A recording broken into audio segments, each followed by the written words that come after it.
Hello friends, good evening. Dream of Bharat के online platform पे आप सभी लोगों का स्वागत है। फ्रेंड्स, हम पुनः उपस्थित हैं और क्लास को कंटिन्यू करेंगे। आज हम लोग बात करेंगे पानीपत का द्वितीय युद्ध। पानीपत का द्वितीय युद्ध 1556 ईस्वी में लड़ा गया बैरम खां और हेमू के मध्य। यह एक बहुत ही निर्णायक और अहम युद्ध माना जाता है, जिसने भारतीय इतिहास को एक नया मोड़ प्रदान किया। अगर हेमू की बात करें तो हेमू रेवाड़ी का एक बनिया था जो नमक बेचता था, लेकिन अपनी प्रतिभा के दम पर वह मध्यकालीन इतिहास में दिल्ली पर बैठने वाला या हिंदुस्तान के सिंहासन पर बैठने वाला मध्यकालीन इतिहास में अंतिम हिंदू सम्राट था, जिसने विक्रमादित्य की उपाधि धारण की। और विक्रमादित्य की उपाधि धारण करने वाला हेमू 14वां और अंतिम शासक था। 1556 ईस्वी में इसने आगरा पर नियंत्रण स्थापित किया। आगरा पर नियंत्रण स्थापित करने के बाद, चूँकि उस समय आगरा का जो मुग़ल गवर्नर था, आगरा का मुग़ल गवर्नर उस समय इस्कंदर खां उज़्बेक था। इस्कंदर खां उज़्बेक था जो बिना युद्ध किए ही वह मैदान छोड़ करके भाग खड़ा हुआ। इसके बाद आगरा पर नियंत्रण स्थापित करने के बाद हेमू दिल्ली की तरफ कूच किया। दिल्ली का मुग़ल सूबेदार तरगी खान था।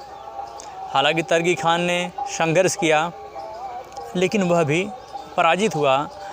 तरगी खान और इस्कंदर खां उज़्बेक ये दोनों पंजाब की तरफ निकल दिए। इस तरह से दिल्ली पर नियंत्रण स्थापित करने के बाद हेमू ने विक्रमादित्य की उपाधि धारण कर दिल्ली के सिंहासन पर बैठा। उस समय जिस समय इसने दिल्ली पर अपना राज्याभिषेक कराया, उस समय अकबर और बैरम खां ये दोनों पंजाब में उलझे हुए थे सरहिंद में। और जब इसका समाचार अकबर को मिला कि दिल्ली पर हेमू का नियंत्रण हो गया है, तो अकबर के लिए, या कह सकते हैं एक मुग़लों के लिए, एक बड़ी दुखद घटना थी।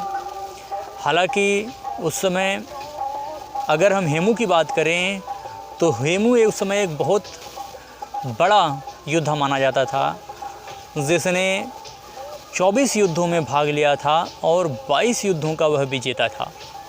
22 युद्धों का विजेता था।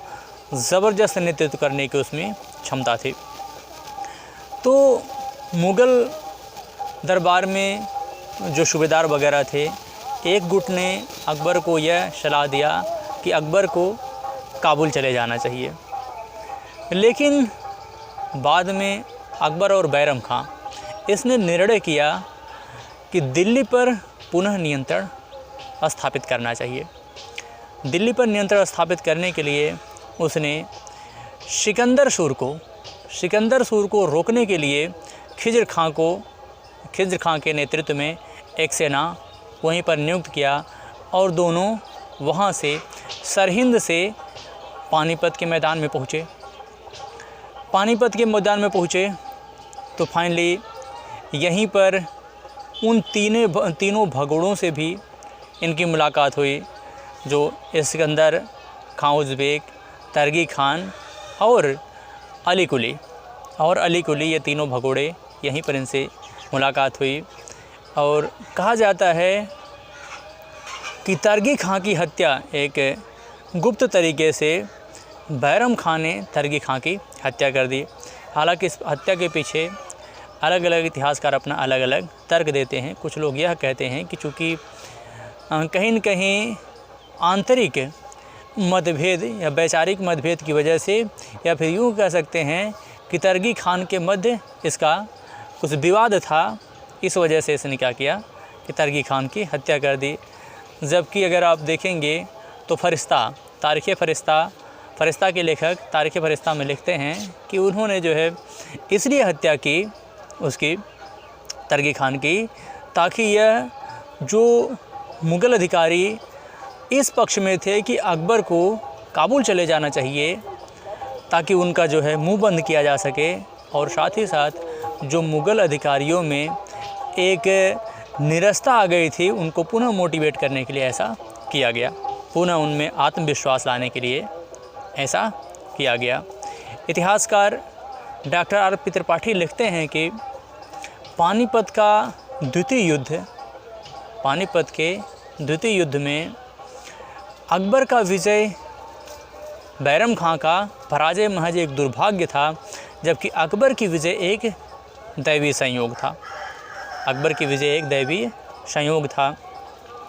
और उधर जब हेमू को इसका समाचार मिलता है तो हेमू अकबर के साथ संघर्ष करने के लिए वह भी पानीपत के मैदान में पहुंच गया, उसने अपनी सेना लेकर के। हालांकि उसने अपनी सेना का नेतृत्व बहुत बेहतरीन तरीके से किया, लेकिन उसने एक गलती यह की कि उसने अपने तोपखाने को साधारण सैनिकों के साथ तोपखाने को भेजा, जिस पे अली कुली खां के नेतृत्व में मुग़ल सेना ने उस पर नियंत्रण स्थापित कर लिया। यह उसका एक महत्वपूर्ण एक तरीके से आप कह सकते हैं कि मुग़लों की यह एक महत्वपूर्ण सफलता आप कह सकते हैं।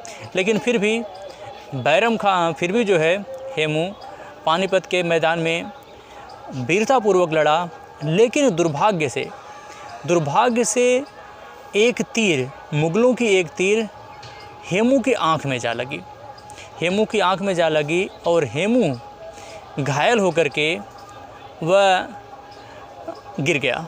जब हेमू गिर गया घायल होकर के, तो हेमू की सेना में भगदड़ मच गया। हेमू की सेना भागने लगी। हालांकि हेमू का महावत उसको सुरक्षित स्थान पर ले जाना चाहता था, लेकिन मुग़ल अधिकारियों के द्वारा हेमू को गिरफ्तार कर लिया गया, पकड़ लिया गया और पकड़ करके उसे अकबर के सामने पेश किया गया। और जहाँ पर बैरम खां ने अपने तलवार से हेमू का सर धड़ से अलग करके पानीपत के युद्ध को जीत लिया। पानीपत के द्वितीय युद्ध में यह बैरम खां की सबसे महत्वपूर्ण सफलता मानी जाती है। और इस तरह से हेमू की मृत्यु के साथ ही अफ़गान राजवंश का पतन हो गया और दिल्ली पर पुनः मुग़लों का नियंत्रण स्थापित हो गया। और इसी के साथ अकबर आगे चल कर के अपना राज्याभिषेक कराता है। तो ठीक है फ्रेंड्स, ऐसे के साथ इजाज़त दीजिए, फिर मिलेंगे एक बेहतर क्लास के साथ। तब तक के लिए जय हिंद, जय भारत।